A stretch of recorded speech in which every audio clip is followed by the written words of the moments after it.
Next, let us see what happens to a rigid body which is in the workspace. So we want to see how to represent a rigid body in free space. For that, now we are having a rigid body. So this is the rigid body, and this rigid body is in the reference 3D frame XYZ. Now how would we represent this in a matrix form? For doing that, the first step is to make a frame for this rigid body. We can make that by just putting the 3-axis NOA for this rigid body.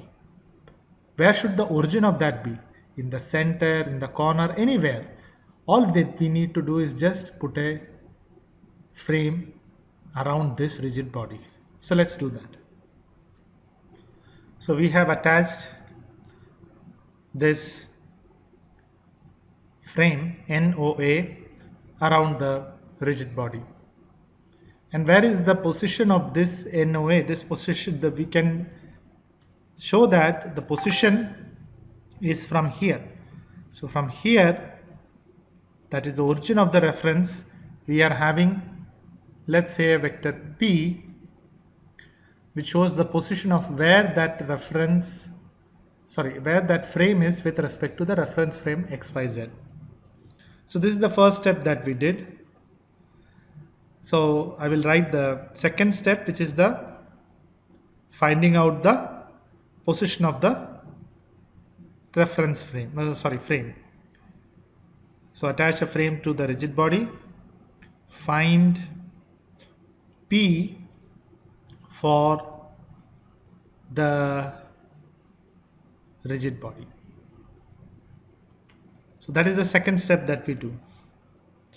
Now based on this, we can define the frame F by basically writing the 4 by 4 matrix, where for this particular n we will be having nx, ny,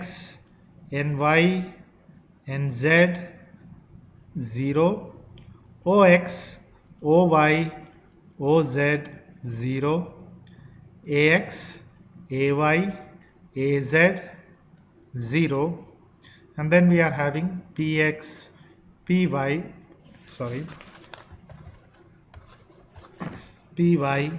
pz, and 1.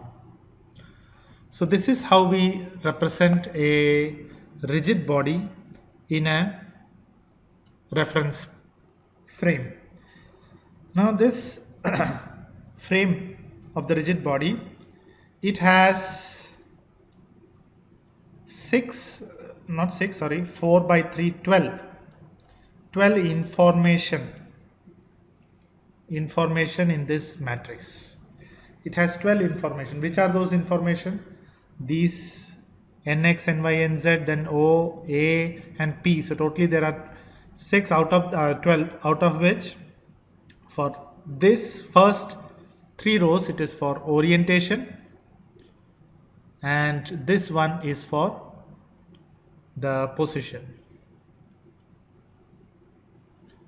So that is how we represent. Now we have to understand certain things here.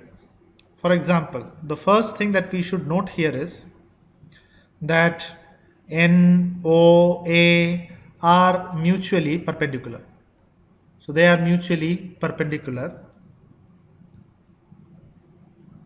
and that means N dot O, anytime you put N dot O, or you take O dot A, or you take A dot N, all of this will give the answer 0. Why? Because they are mutually perpendicular. Or even you can say that N cross O is equal to A. What you should always remember is that whenever we write it like this: N O A. So N cross A will give N cross O will give me A, O cross A will give me N, and A cross N will give me O. If you go in the opposite direction, That means if you go in the clockwise direction, n cross a will give me minus o. A cross o will give me minus n. So like that, we have to take care of the convention. And the second thing that we should remember is that these are all unit vectors. That means the magnitude of n, the magnitude of o, the magnitude of a, all of these are 1. So these two things we have to remember, because based on this we can find out if there is anything missing here.